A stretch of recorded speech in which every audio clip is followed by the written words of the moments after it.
नमस्कार दोस्तों, मैं रंजीत केसरी स्वागत करता हूं आपके अपने YouTube channel A to B to study पे।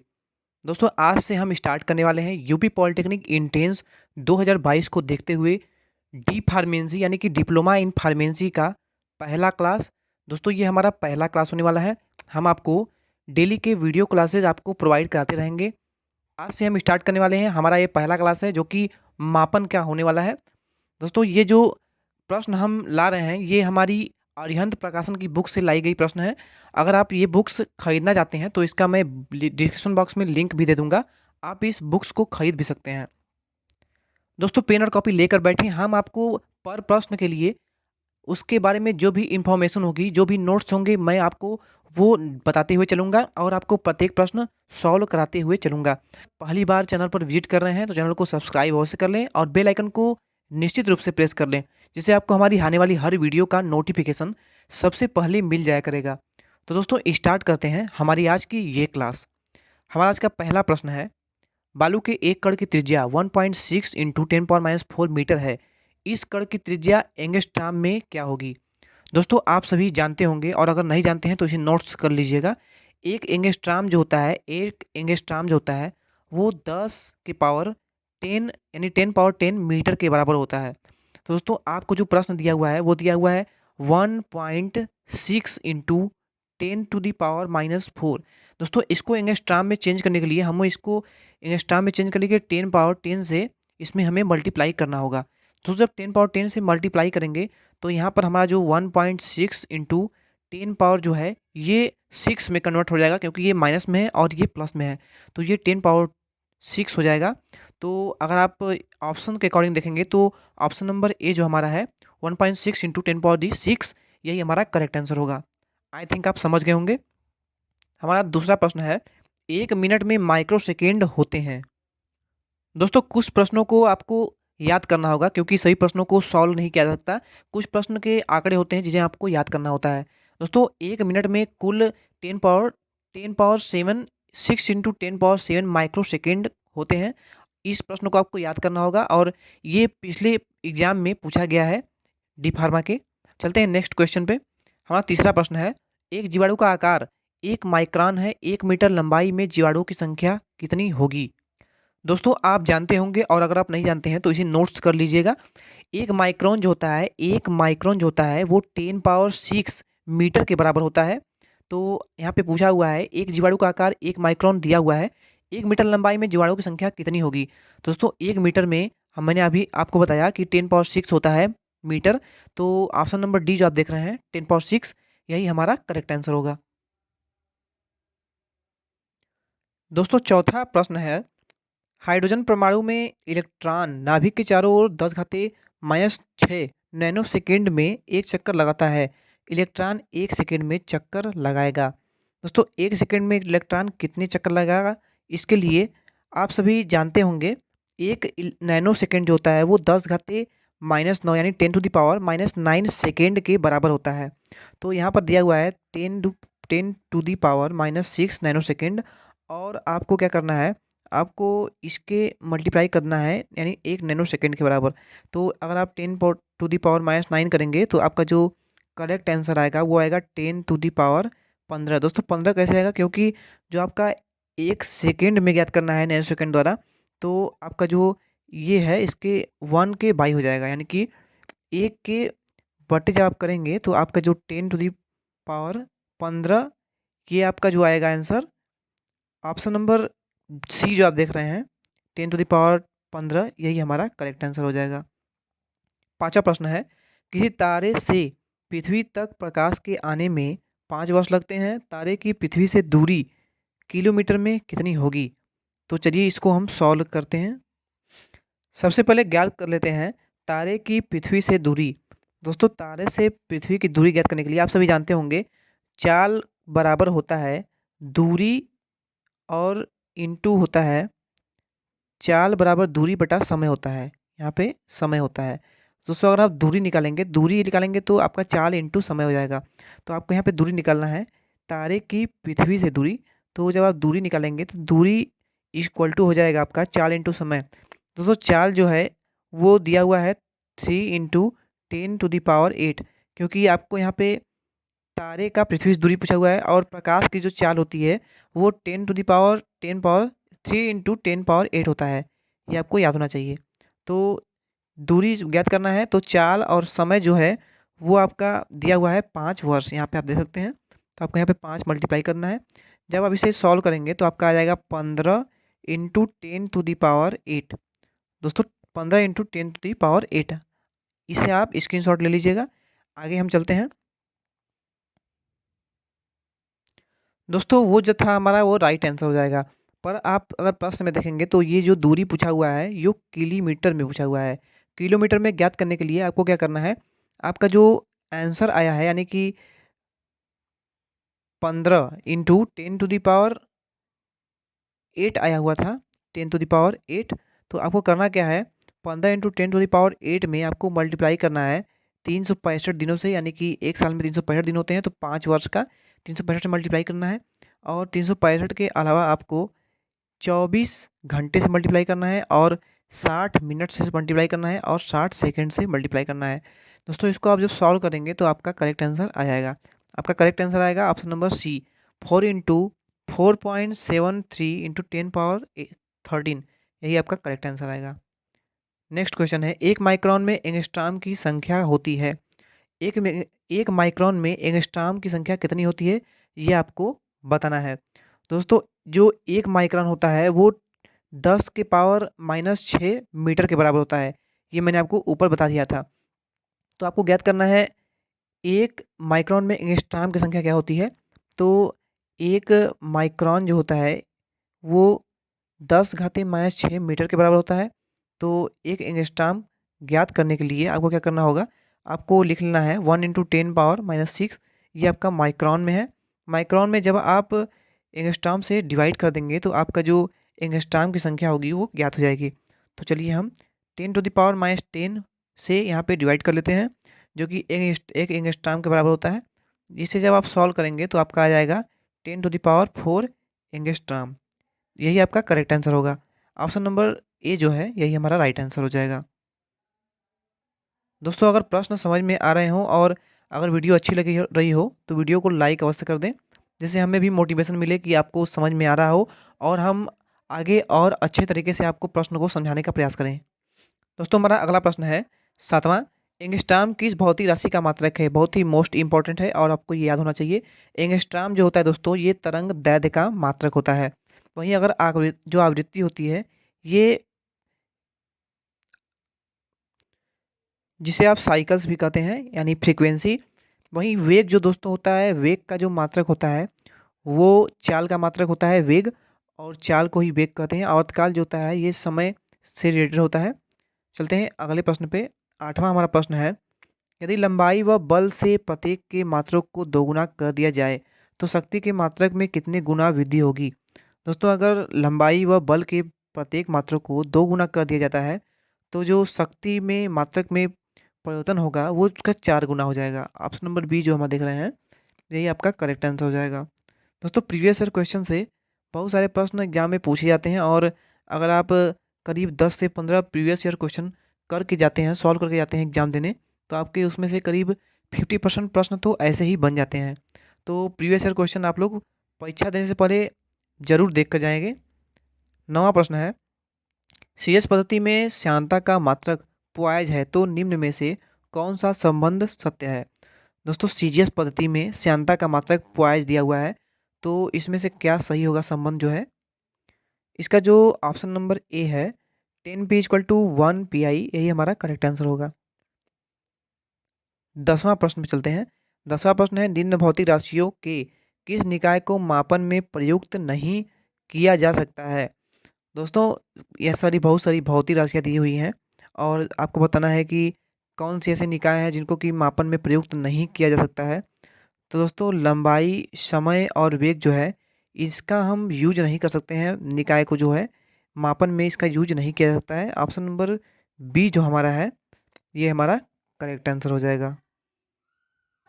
11वां प्रश्न है, यदि एक कण का विस्थापन x = a² sin² द्वारा प्राप्त होता है जहाँ t समय को प्रदर्शित करता है तो k का मात्रक क्या होगा। दोस्तों kt जो है ये आप जानते हैं ये बीमाहीन राशि है। तो के का मात्रक यहाँ पे पूछा हुआ है, तो के का जो मात्रक है वो हर्ट्ज होगा। ऑप्शन नंबर ए जो हमारा है यही हमारा करेक्ट आंसर हो जाएगा। दोस्तों आपको एग्जाम में आपने अपनी पिछली क्लास में पढ़ा होगा, आपको जितनी भी बीमीय राशियाँ होती हैं उनके सभी फार्मूले आपको याद होना चाहिए या फिर आपको निकालने आना चाहिए, क्योंकि इससे एक दो प्रश्न एग्जाम में निश्चित रूप से पूछे जाते हैं। उसी पर हमारा 12वां प्रश्न है, अर्ग और सेकंड जो दोनों का मल्टीप्लाई है इसका मात्रक क्या होगा। तो अर्ग इंटू सेकेंड का जो मात्रक होगा वो होगा प्लांक नियतांक। ऑप्शन नंबर डी जो है यही हमारा करेक्ट आंसर होगा। 13वां प्रश्न है, एक परमाणविक द्रव्यमान मात्रक का मान होता है।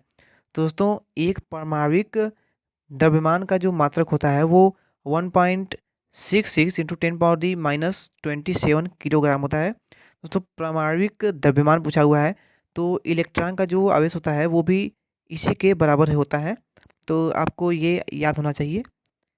14वां प्रश्न है, बर्नौली समीकरण निम्न होती है, P प्लस हाफ रो भी square plus rho G H equal to नियतांक, तब राशि 1/2 DV स्क्वायर का मात्रक किस भौतिक राशि के मात्रक के समान होगा। दोस्तों बर्नौली प्रमेय का जो फार्मूला होता है ये आपको याद होना चाहिए। ये फार्मूले पर आपको एक न्यूमेरिकल बेस्ड क्वेश्चन भी एग्जाम में पूछा जाता है। तो आपको यहाँ पूछा हुआ है हाफ DV स्क्वायर, यानी कि ये जो भाग है इसका यूज किस लिए किया जाता है और इस मात्रक का किस भौतिक मात्रक के समान होता है। दोस्तों दाब जो होता है, दाब ज्ञात करने के लिए हम बर्नौली प्रमेय में हाफ रो भी स्क्वायर का यूज करते हैं, तो इसका जो ऑप्शन नंबर डी है यही हमारा करेक्ट आंसर हो जाएगा। नेक्स्ट क्वेश्चन है 15वां क्वेश्चन है, लीटर किस पद्धति का मात्रक है। दोस्तों लीटर जो है ये मीटरी पद्धति का मात्रक है। ऑप्शन नंबर ए जो है यही हमारा करेक्ट आंसर होगा। 16वां प्रश्न है, 1/1000 ग्राम को क्या कहते हैं। दोस्तों 1/1000 जो होता है वो मिलीग्राम के बराबर होता है, क्योंकि अगर आप एक को जब आप 1000 से डिवाइड करेंगे तो आपका जो है वो 0.0001 लगभग आ जाएगा। तो ये जो है ये आपका मिलीग्राम में चेंज करने के लिए, यानी कि किसी भी संख्या को आप अगर मिलीग्राम में चेंज करना चाहते हैं तो आप उसे 1000 से डिवाइड करते हैं। तो इसका जो ऑप्शन नंबर बी है यही हमारा करेक्ट आंसर हो जाएगा। 17वां प्रश्न है, एक इलेक्ट्रॉन का द्रव्यमान 9.11 इंटू 10⁻26 ग्राम है, तो 1 ग्राम में इलेक्ट्रॉन कितने होंगे। दोस्तों बहुत ही आसान प्रश्न है ये। आपको प्रश्न में तो सब कुछ दे दिया गया है, आपको करना क्या है, आपको 1 ग्राम इलेक्ट्रॉन ज्ञात करना है। इलेक्ट्रॉन का जो द्रव्यमान है यहाँ पे दे दिया गया है, तो आपको क्या करना है, आपको 1/9.11 इंटू 10⁻26 इसी को सॉल्व कर लेना है, आपका करेक्ट आंसर जो होगा वो आ जाएगा। ऑप्शन नंबर ए आपका करेक्ट आंसर आएगा। 18वां प्रश्न है, एक आकाशगंगा की दूरी का कोटि मान 10⁻25 मीटर है, यदि यह दूरी प्रकाश की चाल से तय की जाए तो लिए गए समय का कोटि मान होगा। प्रकाश की चाल दिया हुआ है आपको 3 × 10⁸ मीटर पर सेकेंड प्रकाश की चाल दी हुई है। दोस्तों सबसे पहले हम इसकी जो समय होगा वो निकाल लेते हैं। समय निकालने के लिए आपको क्या करना है, टाइम इक्वल टू आपको दूरी दिया हुआ है, दूरी में आपको चाल से डिवाइड करना है। दूरी आपको दिया हुआ है 10⁻25 और आपको डिवाइड करना है, यानी जो आपका प्रकाश का चाल है यानी 3 × 10⁸ से आपको डिवाइड करना है। दोस्तों इसको जब आप सॉल्व करेंगे तो आपका जो इसको सॉल्व कर लेते हैं, तो इसको जब सॉल्व करेंगे तो आपका 3.3 आएगा और 3.3 आएगा और इंटू 10⁻आ जाएगा आपका 16। दोस्तों इसको जब आप कोटि में ज्ञात करेंगे, यानी इसका आप कोटिमान जब ज्ञात करेंगे तो 3.3 जो है ये इसको हम 10⁻1 लिख सकते हैं, तो 10⁻1 लिख सकते हैं और ये आपका बचा हुआ 10⁻16। इसे आप सॉल्व करेंगे, यानी इसको जब आप मल्टीप्लाई करेंगे तो 10⁻17 यही आपका करेक्ट आंसर आ जाएगा। तो 10⁻17 जो है ये ऑप्शन नंबर डी में है, तो यही हमारा करेक्ट आंसर हो जाएगा। दोस्तों हमारा अगला प्रश्न है, एक पत्ती की लंबाई चौड़ाई तथा मोटाई क्रमशः 10.5 सेंटीमीटर 1.6 सेंटीमीटर तथा 0.40 सेंटीमीटर है, पत्ती का आयतन उचित सार्थक अंकों में क्या होगा? सार्थक अंक ज्ञात करने के लिए आपको क्या करना है, आपको जो भी संख्याएं दी हुई हैं तीनों संख्याओं का आपस में मल्टीप्लाई कर देना है। तीनों संख्याओं का जब आप मल्टीप्लाई करेंगे यानी कि 10.5 इंटू 1.6 इंटू 0.40, तीनों का मल्टीप्लाई जब आप करेंगे तो आपका जो आंसर इसका आएगा वो आएगा 7.72। दोस्तों जब आप इसका सार्थक अंक ज्ञात करेंगे, सार्थक अंक ज्ञात करने के लिए आपको जो 72 दिया हुआ है यानी कि जो 72 दिया हुआ है, आप इसे 7 लिख सकते हैं सार्थक अंक ज्ञात करने के लिए। तो आपको ये दो जो है इसको छोड़ देना है, तो इसे आप 76.7 लिख सकते हैं, जो कि आपका करेक्ट आंसर हो जाएगा। तो इसमें जो ऑप्शन नंबर ए है 6.7 सेंटीमीटर क्यूब, यही हमारा करेक्ट आंसर हो जाएगा। 20वां प्रश्न है, एक प्रयोग में राशियों ए बी तथा सी को मापा जाता है तथा वाई का मान सूत्र Y equal to A B square by C square C cube से ज्ञात किया जाता है। यदि ए बी एवं सी के मापन में प्रतिशत त्रुटियां क्रमशः 1%, 3% तथा 1% हो तो वाई के मान में प्रतिशत त्रुटि क्या होगी? दोस्तों ये प्रश्न बहुत ही बड़ा दिख रहा है आपको, लेकिन बहुत ही आसान प्रश्न है ये, और मैं आपको एक फार्मूला नोट करा रहा हूँ। आप उस फार्मूले को नोट कर लीजिए और उस फार्मूला आपको याद होना चाहिए। अगर आपको वो फार्मूला याद होगा तो आप इस प्रकार के कोई भी प्रश्न को चुटकियों में कर पाएंगे। तो फार्मूला को आप नोट करिएगा। फार्मूला होता है del A by A into 100 plus 2 del B by B into 100 plus 3 del C by C into 100। आपको जितनी भी संख्याएं दी हुई हैं उनके अनुसार आप प्लस करके 4 into del D by D into 100 plus 5 into del E by E into 100, इस प्रकार इस फार्मूले को आप लिख सकते हैं आगे तक। तो इस फार्मूले को आप नोट कर लीजिएगा। अब हम इस फार्मूले पर प्रश्न को सॉल्व करते हैं। तो आपको प्रश्न में दिया हुआ है त्रुटियां जो हैं वो 1%, 3% और 1% दी हुई हैं। तो अगर आप फार्मूले के अकॉर्डिंग इसको सॉल्व करेंगे तो आपको 1% सबसे पहले दी हुई हैं त्रुटियां, प्लस दिया हुआ है 2 इंटू 3%, उसके बाद आपको दिया हुआ है प्लस 3 इंटू 1% त्रुटियाँ। फार्मूले पर आपको सिंपली इसको रख देना है। जब आप इसे सॉल्व करेंगे तो आपका 1% प्लस 6% प्लस 3%, आपको इसको ऐड करना है। जब इसको आप ऐड करेंगे तो आपका 6, 3, 9, 1, 10, आपका 10% टोटल जो भी त्रुटियाँ होंगी वो आ जाएंगी। तो इसमें जो ऑप्शन नंबर डी आप देख रहे हैं 10%, यही हमारा करेक्ट आंसर होगा।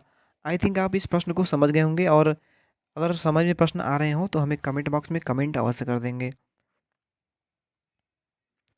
दोस्तों अगला हमारा 21वां प्रश्न है, दृढ़ता गुणांक का विमीय सूत्र क्या होता है? दृढ़ता गुणांक का जो विमीय सूत्र है वो है ml इनवर्स टी पावर -2, यही आपका दृढ़ता गुणांक का विमीय सूत्र होता है, विमा होता है।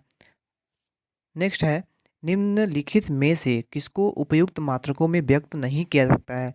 तो दोस्तों ऊर्जा इक्वल टू किग्रा मीटर पर सेकेंड, इसको हम उपयुक्त मात्रों में व्यक्त नहीं कर सकते हैं। ऑप्शन नंबर डी जो है यही हमारा करेक्ट आंसर होगा। 23वां प्रश्न है, एक भौतिक राशि चार मापित राशियों ए बी सी और डी से निम्न प्रकार संबंधित है। P equal to A cube B square by C in the root into D. तो ए बी सी तथा डी की मापों में प्रतिशत त्रुटियां जो है वो 1%, 3%, 4% तथा 2% है। राशि पी के मान में प्रतिशत त्रुटि क्या होगी? दोस्तों सेम उसी प्रकार आपको इस प्रश्न को सॉल्व करना है जिस प्रकार आपने क्वेश्चन नंबर 20 सॉल्व किया था। सेम आपको उसी प्रश्न को उसी प्रकार सॉल्व करना है, तो आपका जो करेक्ट आंसर होगा वो आ जाएगा। दोस्तों जिस प्रकार आप del A by A into 100 लिखते थे, del B by B into 100 लिखते थे, plus del C by C into 100 लिखते थे, उसी प्रकार आपको ये दे दिया हुआ है। इसको मैं आपको सॉल्व करके बता देता हूँ, आप इस प्रश्न को सॉल्व कर लेंगे आसानी से। आपको दिया हुआ है ए क्यूब इंटू बी स्क्वायर, तो आपको लिखना है 3a, इसे आप लिख सकते हैं, और इंटू आपको लिखना है 2b, और आपको डी जो मल्टीप्लाई में दिया हुआ है आप इस डी को भी लिख सकते हैं किस प्रकार, डी आपका जो होगा वो इन्वर्स में हो जाएगा क्योंकि वो नीचे है, और आपको जो सी दिया हुआ है ये रूट में है, तो जब आप सी को ऊपर ले जाएंगे तो सी जो है वो -1/2 इसके पावर हो जाएगा। इस प्रकार आप इसे पहले लिख लेंगे। इसको इतना लिखने के बाद आपको सेम आपको जो बताया, मतलब फार्मूला बताया था, फार्मूले पर आपको इसको रख देना है। आपका आंसर जो है वो एकदम सही आ जाएगा। दोस्तों इसको आप सॉल्व कर लीजिएगा और हमें कमेंट बॉक्स में कमेंट कर दीजिएगा आपका आंसर कितना आया है। इसका जो ऑप्शन नंबर ए है यही हमारा करेक्ट आंसर होगा। अगर आपको इस प्रश्न में कोई भी डाउट्स हो गया तो मैं आपको नेक्स्ट वीडियो में इसका पूरा सॉल्यूशन भी बता दूंगा। 24वां प्रश्न है, यदि वेग equal to in the root दाब बटा एक्स तो एक्स की विमा क्या होगी। दोस्तों 24वां प्रश्न है, इसका जो ऑप्शन नंबर डी है ml पावर -3, यही इसकी विमा होगी। विमा इसका ज्ञात करने के लिए क्या होता है, वेग की जो बीमा होती है वो होती है एल टी इनवर्स, और दाब की जो बीमा होती है वो होती है M L inverse T to the power square -1 -2। तो वेग का जो बीमा होता है वो होता है एल टी इनवर्स, और वहीं M L inverse T square जो होता है ये होता है आपका दाब का बीमा। तो दोस्तों आपको सिंपली इस फार्मूले पर रख देना है। आपको यहाँ पे प्रश्न दिया हुआ है, ये प्रश्न आपको दिया हुआ है, तो आपको रूट में दाब का बीमा होता है क्या, तो दाब का जो बीमा होता है आपको इसमें रख देना है। दाब का बीमा है क्या, M L inverse T square -2 होता है, और एक्स का जो दिया हुआ है वो है आपका एल टी इनवर्स, तो आपको रख देना है एल टी इनवर्स, और आपको इसको सॉल्व करना है, इसको आपको स्क्वायर कर देना है। तो इसे आप सॉल्व करेंगे तो आपका जो इसकी बीमा होगी वो आएगी M L to the power -3। तो इसमें जो ऑप्शन नंबर डी है यही हमारा करेक्ट आंसर हो जाएगा। हमारा 25वां प्रश्न है, विमी विधि से किसी पिंड के संवेग परिवर्तन का मान होगा। तो विमी विधि से याद करना है कि संवेग परिवर्तन का जो दर होगा, जो मान होगा वो क्या होगा। दोस्तों इसका जो ऑप्शन नंबर ए है F × ΔT, यही हमारा करेक्ट आंसर होगा। तो दोस्तों वीडियो को करते हैं एंड, वीडियो काफ़ी लंबी हो जाएगी। आज के आगे के प्रश्न हम आपको नेक्स्ट वीडियो में करा देंगे। तब तक के लिए चैनल को सब्सक्राइब अवश्य कर लें और वीडियो को अपने दोस्तों के साथ भी शेयर करते रहें, जिससे आपके साथ उनका भी अच्छी तैयारी हो सके। दोस्तों वीडियो अगर अच्छी लगी तो वीडियो को लाइक कर दें और हमें कमेंट बॉक्स में कमेंट अवश्य कर दें वीडियो से रिलेटेड कोई भी डाउट्स अगर रह गया हो तो। दोस्तों मिलते हैं नेक्स्ट वीडियो में, तब तक के लिए धन्यवाद।